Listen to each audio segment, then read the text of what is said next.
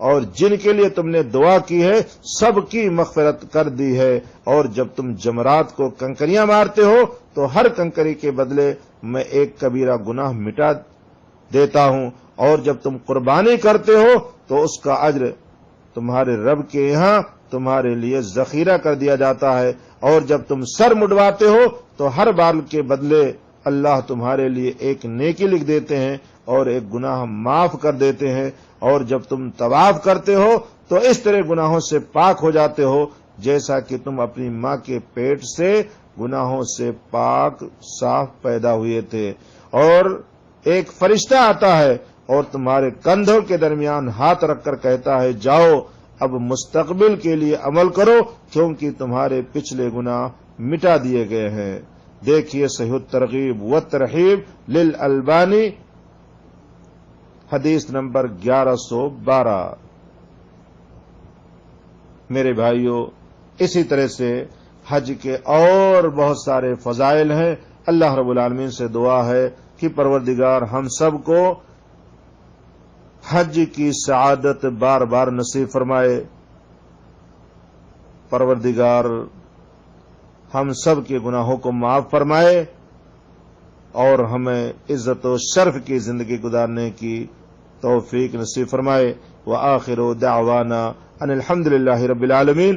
سبحانک اللہم وبحمدک، اشہد ان لا الہ الا انت، استغفرک واتوب الیک۔